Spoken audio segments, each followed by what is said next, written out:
Bonjour à tous, donc Stéphane Pichot, donc je suis responsable du pôle paye et RH chez Apogea. Et dans le cadre de cette idée BI reporting, je vais vous présenter comment simplifier vos reporting RH, donc autour de la solution Sage BI reporting et de la PaySage. Alors, le sommaire de cette présentation, on va faire une présentation justement de cette solution autour d'une obligation légale. Enfin, une des obligations légales, il y en a d'autres qui peuvent être, bien sûr être qu'on peut répondre avec la solution de reporting. Ça va être l'index égalité femmes-hommes. Après, je vous présenterai la solution Sage BI Reporting autour de la PaySage. Et enfin, on finira par vos questions et vos réponses. Alors, l'index égalité femmes-hommes.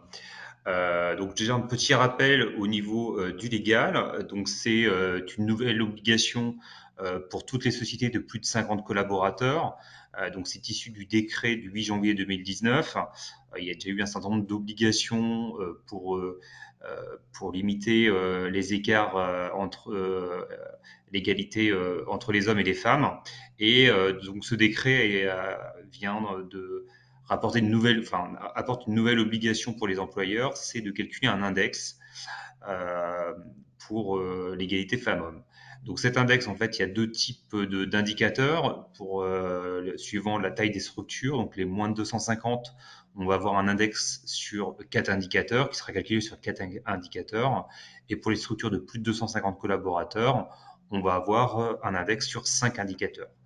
Le total de ces indicateurs donnera un nombre de points. Donc, au maximum, on pourra atteindre 100 points. Et donc, le but, c'est de mesurer facilement dans vos sociétés, grâce à la solution Sage BI Reporting, cet indicateur pour vous savoir où vous en êtes. On va rentrer un peu dans le détail justement de cette mesure. La troisième obligation de ce décret, c'est la communication. Donc une fois qu'on aura calculé votre index pour votre société, vous devrez la publier sur trois espaces. Donc un sur le site internet de votre entreprise, deux, communiquer l'information auprès du CSE, donc de votre CSE, et le troisième, c'est au niveau de l'inspection du travail. On verra tout à l'heure au niveau du calendrier à quel moment justement publier cette note-là. Et enfin, ce décret prévoit une troisième obligation. Vous avez en fait 3 ans pour atteindre une note minimum de 75 points. Donc là, on verra aussi au niveau du calendrier à partir de quelle date et suivant les effectifs de votre société, à partir de quel moment vous avez une possible pénalité si vous n'avez pas atteint bien sûr les 75 points. En sachant qu'il y a aussi une autre obligation, ça va être, donc dans 3 ans, c'est d'atteindre les 75 points. Donc on va voir, ça va être dès 2022. Et 3 ans après, il faudra atteindre les 100 points. Euh, donc une parité totale, avoir la note maximum au niveau des 4 ou 5 indicateurs. Donc là, je vous ai refait un extrait de ce décret, donc une synthèse. Donc là, on est parti sur l'indicateur les 5 indicateurs, celle qui est relatif aux sociétés de plus de 250 collaborateurs. Donc le premier indicateur, c'est l'écart des rémunérations. Donc on va analyser les rémunérations entre les hommes et les femmes. Donc cet indicateur-là a un poids de 40% et en fait on va avoir un score de 0 à 40 points. Donc suivant les écarts de rémunération, vous aurez un certain nombre de points, soit 0, 5, 10, 15, pour aller jusqu'à 40 si vous avez une parité totale entre les différentes populations et les différentes catégories socio-professionnelles et par sexe. Le deuxième indicateur, ça va être l'écart de répartition des augmentations individuelles. Donc là, on va contrôler toutes les augmentations individuelles. On va voir si on a une parité entre les deux sexes. Donc là, on a 20% au niveau du poids et on aura le score entre 0 et 20 points. On va aussi analyser le troisième indicateur, ça va être l'écart de répartition des promotions. Donc là, c'est pareil, on va avoir entre 0 à 15 points. Quatrième indicateur, le pourcentage des salariés augmenté suite à un retour de congé maternité. Donc là, on aura entre 0 et 15 points. Et enfin, le dernier indicateur, le nombre de femmes dans les 10 plus hautes rémunérations. Et donc là, c'est pareil, on aura un score entre 0 et 10 points. Donc, l'addition de ces 5 indicateurs vous donnera une note sur 100. Et c'est cette note-là, bien sûr, qu'il faudra communiquer. Alors, je vous ai mis justement en bas pour les sociétés qui sont entre 50 et 250 collaborateurs. Donc, c'est la fourchette basse du décret. Vous allez fusionner en fait les indicateurs 2 et 3, donc les répartitions des augmentations individuelles et des promotions, elles seront regroupées en un seul indicateur. Voilà, bien sûr, les sociétés de moins de 50 collaborateurs ne sont pas aujourd'hui assujetties à ce décret, à cette obligation. Alors, on va rentrer un peu dans le détail. On a vu tout à l'heure les 5 indicateurs. Bien sûr, chez 5 indicateurs, il faut, par exemple, sur le premier indicateur, sur l'écart de rémunération, on aura un certain nombre de questions à se poser. Justement, quelle est la rémunération qu'on doit prendre en compte? Est-ce qu'on va prendre le salaire brut? Est-ce qu'on va prendre le salaire de base? Est-ce qu'on va prendre des heures supplémentaires? Un salarié qui est rentré en cours d'année? Un salarié à temps partiel?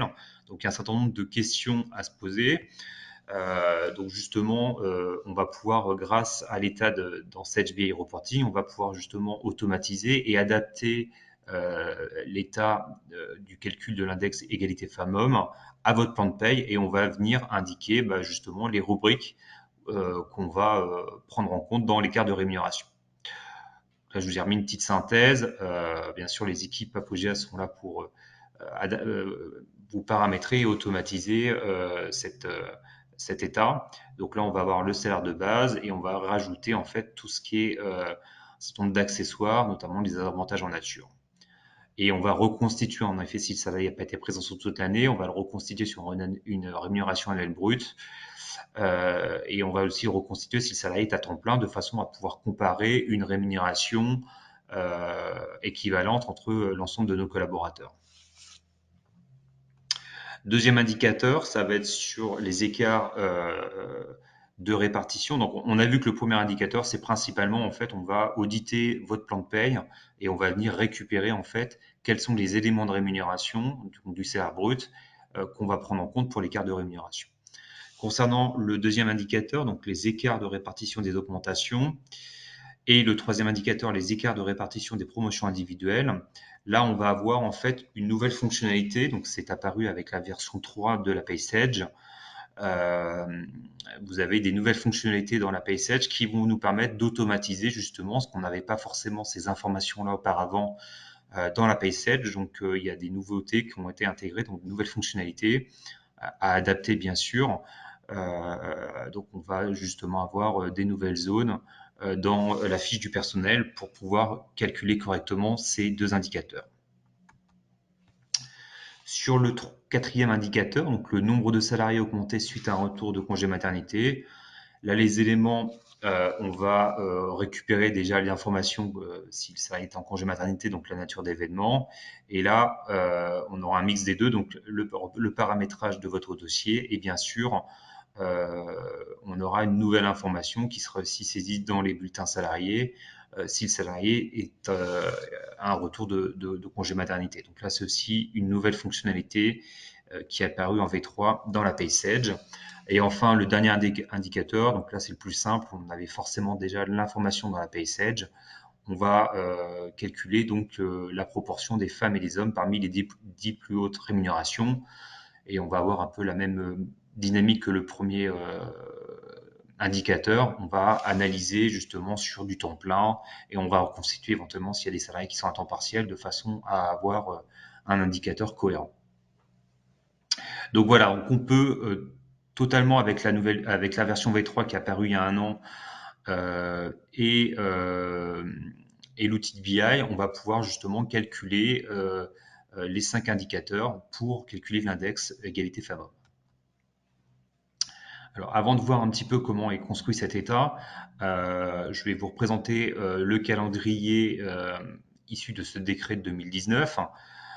Alors, le calendrier, donc en 2019, on avait une première obligation, il y a eu une phase de transition. L'État n'a pas voulu contraindre toutes les sociétés au même moment. Donc, il y a eu l'obligation de calculer cet indicateur sur 2 années. Donc, dès le 1er mars 2019, toutes les structures de plus de 1000 salariés devaient calculer cet indicateur. On a eu une deuxième étape au 1er septembre 2019, et là, c'était toutes les sociétés de plus de 250 collaborateurs. Donc là, on a analysé par rapport aux éléments de 2018, puisqu'on était sur l'exercice 2019. Donc, on calculait l'index par rapport aux éléments de rémunération de 2018. Et pour les sociétés de plus de 50 collaborateurs, donc entre 50 et 250 collaborateurs, on avait la publication au 1er mars 2020. Au 1er mars 2021, donc cette année, c'était la première année où on a dû déclarer pour toutes les sociétés au même moment, parce qu'on a eu une phase de transition la première année. Mais là, dorénavant, tous les ans au mois de mars, on devra déclarer cette note. Donc, on l'a vu à la directe sur le CSE, enfin au niveau du CSE, et puis sur le site internet de votre société. Donc là, c'était l'obligation qu'on a eue cette année au 1er mars 2021. Et au niveau du calendrier, pour vous projeter un petit peu, parce que c'est bien beau de générer cet indicateur, mais en effet, dans le décret, prévoyait d'atteindre au bout de 3 ans une note minimum de 75 points sur 100, et 3 ans après de 100. Donc il faut en fait calculer régulièrement cet indicateur pour suivre un petit peu cette note et voir si les actions que vous avez menées dans la société sont efficaces et vous permettent de passer ce seuil de 75 points. Donc la première échéance, c'est la prochaine échéance, ça va être au 1er mars 2022. Donc là, bien sûr, il va falloir communiquer sur notre note, comme tous les ans au mois de mars. Mais en plus, on va avoir le premier seuil. Donc là, toutes les sociétés de plus de 250 collaborateurs qui n'auront pas atteint l'objectif, donc je rappelle, des 75 points, seront passibles d'une amende financière de 1% de la masse salariale. Donc là, il est vraiment urgent de calculer et suivre régulièrement en fait cet indicateur. Et enfin, au niveau du calendrier, donc ça va être au 1er mars 2023, toutes les entreprises qui n'auront pas atteint l'objectif, donc là, ce sera l'ensemble des structures, donc celles les plus de 50, auront d'un coup une pénalité possible si on n'a pas atteint ce seuil. Avant de voir l'état, je voulais juste vous redonner quelques indicateurs. Justement, au mois de mars, l'État nous a transféré un certain nombre d'informations et d'indicateurs et de chiffres sur l'égalité, cet index qui a été publié au niveau de la directe. Donc, au 4 mars, en fait, donc les 2 tiers des entreprises, donc on a plus de 40 000 entreprises de plus de 50 collaborateurs en France qui sont inscrites, donc ont publié en fait leur index. Si on raisonne par structure, en gros, on se rend compte que les plus grosses structures sont en effet plus présentes sur la communication de cet index. Donc, on a 80% des entreprises de plus de 1000 salariés qui ont communiqué les informations à la directe, 71% des entreprises de 250 à 1000 salariés. Et en effet, par contre, on a 49% des entreprises de 50 à 250 qui ont publié au 4 mars. On rappelle que c'était vraiment le 1er mars la communication. Donc on sait que sur le mois de mars, pour les sociétés de 50 à 250, beaucoup l'ont fait courant mars. Voilà, donc ils ont juste eu des avertissements au niveau de la directe.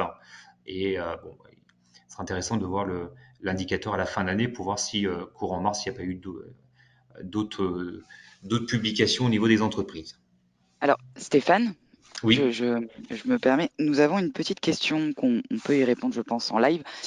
Ces états reporting peuvent-ils servir à compléter la BDES? Exactement, on peut servir aussi de ces états-là. Le but, c'est qu'en effet, l'égalité femmes-hommes nous permet de calculer un certain nombre d'indicateurs et qui peut servir aussi pour la BDES. Et on a aussi un état BDES standard qui est prévu par défaut avec l'outil Sage BI Reporting. Je pourrais vous montrer une représentation de l'état tout à l'heure. Donc en effet, l'outil va vous permettre aussi de calculer un indicateur sur la BDES. Donc voilà, j'espère que ça a répondu à vos questions. En tout cas, Clémence, dis-moi, parce que je ne vois pas les retours, donc s'il y a d'autres questions, Oui, n'hésite pas à c'est m'interrompre. bon. Merci. Elle te remercie, la personne. D'accord.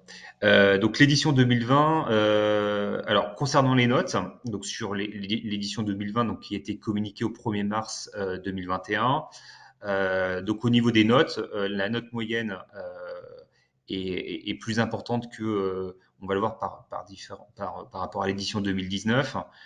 Par société, on a eu 87 points pour les entreprises de plus de 1000 salariés. On rappelle qu'en 2019, on était à 83, donc on voit que les sociétés se sont améliorées au niveau de l'index égalité femmes-hommes. Donc il y a eu des actions qui ont été menées et, euh, et on a augmenté de 4 points sur les structures de plus de 1000 salariés. Concernant les sociétés de plus de 250 salariés, donc entre 250 et 1000, là on arrive à une note de 85 sur 100 contre 82 en 2019. Et enfin, les structures de 50 à 250 salariés, on a eu 83 sur l'exercice 2020. Donc on montre vraiment que, contrairement à la communication qui a été faite, parce qu'on a eu que la moitié des entreprises de 50 à 250 salariés qui ont communiqué sur leurs notes. Par contre, celles qui ont communiqué, on voit que c'est plutôt pertinent et qu'on a quelque chose de cohérent, quel que soit l'effectif de la société. Voilà. Alors après, au niveau, en synthèse, concernant les informations qui ont été transmises par le gouvernement, donc on montre vraiment que les sociétés de plus de 1000 salariés respectent davantage les obligations. Donc ils ont une meilleure note et on voit que c'est surtout par rapport à leur publication, elles sont beaucoup plus présentes et communiquent sur cet indicateur. Euh, Concernant les différents indicateurs, donc je vous rappelle qu'il y a 5 indicateurs sur l'ensemble des sociétés. L'indicateur numéro 4, donc notamment les augmentations des femmes suite à un retour de congé maternité, ne respectent pas leurs obligations, puisque là, on est passé d'un tiers en 2019 à 1 sur 10 en 2020, et que le dernier indicateur le plus critique, en effet, au niveau des 5, c'est le cinquième, donc sur les, dans la répartition des femmes et des hommes sur les 10 plus hautes rémunérations, puisque là, globalement, sur l'ensemble des sociétés, on arrive il y a au moins 9 hommes sur les 10 plus hautes rémunérations, donc on voit qu'il y a vraiment l'axe de progression est sur le cinquième indicateur, notamment sur les 10 plus hautes rémunérations, et la répartition n'est pas du tout cohérente. Voilà. Autant sur les autres indicateurs, les trois premiers, il y a une parité qui est commune à l'ensemble des structures. Par contre, en effet, sur le diplôme de rémunération, on retrouve toujours sur des, euh, des problématiques d'écart entre les rémunérations. Donc, ça va être principalement sur cet indicateur-là qu'il va falloir travailler pour atteindre une parité dans 6 ans à 100%. Donc voilà au niveau de la partie un peu légale et les dernières informations qu'on a récupérées sur le site du ministère du Travail. Alors comment justement suivre cet index d'égalité femmes-hommes? Donc là, je vous ai fait une capture écran du fichier Excel en fait qui va permettre de requêter les éléments dans votre base paye par rapport aux nouvelles fonctionnalités qui sont apparues et à l'adaptation de ce fichier Excel à votre propre plan de paye. Donc là, là par exemple, c'était sur une société de moins de 250 collaborateurs. Là, on est sur 4 indicateurs. Donc on va retrouver en fait le premier indicateur, puisque le texte de loi permet de savoir si l'indicateur va être calculable ou pas, notamment si on a par exemple que des hommes dans la société, ça va être compliqué ou sur certaines CSP, catégories socio-professionnelles, on va pas pouvoir forcément calculer cet indicateur. Donc là, le logiciel et l'outil de CHB Reporting pourra analyser ces éléments-là. Donc là, je vous ai parlé notamment le critère numéro 3, on n'a sûrement pas eu de congé maternité, donc en effet, il n'est pas calculable. Ça pose pas de souci et l'outil va vous permettre justement de calculer quand même votre index. Donc, on va analyser ligne par ligne. Donc, la première ligne, donc l'écart de rémunération, note les données sont pertinentes, donc on va pouvoir calculer en fait l'indicateur. On va avoir la note qui va être obtenue va être de 35 points sur un maximum de 40. Le deuxième point, donc, c'est les augmentations individuelles. Il est aussi calculable et là, on a atteint une note maximum donc, de 35 points sur la note totale de 35. Le troisième point, on l'a vu tout à l'heure, il n'est pas calculable, donc on a atteint 0 sur 15. Et enfin, le dernier indicateur, donc le nombre de salariés euh, de sexe sous-représentés parmi les deux plus hautes rémunérations. Donc là, il est aussi calculable. Et là, on atteint une note maximum de 10 sur 10. Donc on voit qu'au total, en fait, on a atteint 80 points. Par contre, sur un maximum de 85, puisqu'en effet, il y avait l'index numéro 3 qui était sur 15 points, qui n'était pas calculable. Donc là, le logiciel va vous faire bien sûr une règle de 3 et qui va nous permettre de calculer notre index pour l'exercice, par exemple 2021, on aura atteint une note de 94 sur 100. Donc là, Alors, on voit. Oui, vas-y. oui, alors, une autre petite remarque, si les femmes sont en forte minorité, la société ne peut obtenir une note correcte. Alors, ça va dépendre, parce qu'on va, sur certains indicateurs, on va en effet avoir le cas qu'on a là, c'est des choses qui sont incalculables. Et au niveau des écarts de rémunération, notamment par exemple sur le premier, les écarts de rémunération, on va l'analyser par âge et par catégorie socio-professionnelle. Et le texte de loi nous dit que pour analyser les rémunérations, par exemple pour les employés moins de 50 ans, il faut avoir au minimum 3 hommes et 3 femmes pour analyser les rémunérations. Donc si en effet on n'a pas assez de sexe féminin pour calculer par exemple la rémunération ou l'inverse, peu importe, hein, l'État ne sera pas calculable et on va calculer la note par exemple que sur l'index qui est sur le dernier index par exemple. Voilà. Et on peut avoir aussi des sociétés qui ne sont pas calculables en global parce que en effet il n'y a que des hommes dans la société.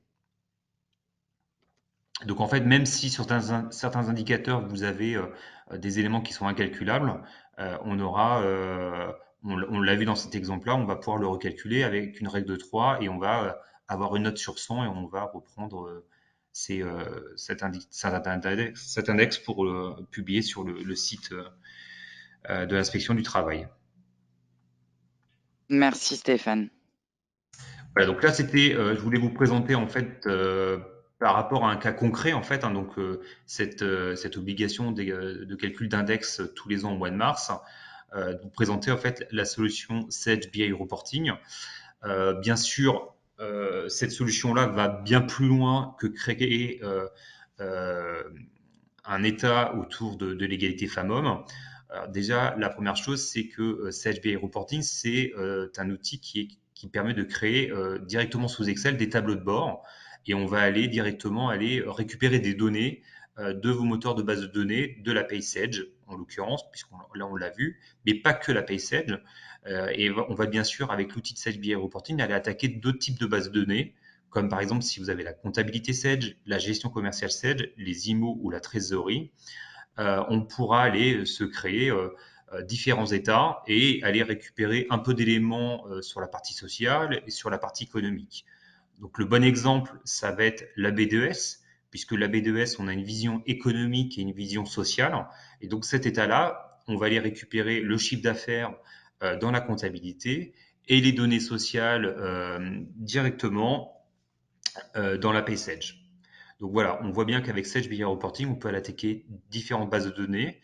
Donc là, je vous ai donné l'exemple de base de données paye, hein, mais on peut aller aussi beaucoup plus loin pour aller attaquer d'autres types de bases de données. Il faut que la base de données soit ouverte, soit des bases SQL, des bases Access ou des fichiers Excel, par exemple. On pourra aller consolider tous ces éléments-là dans l'outil Sage BI Reporting.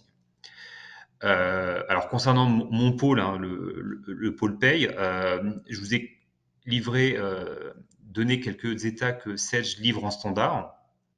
Donc on a la B2S que vous avez évoqué tout à l'heure.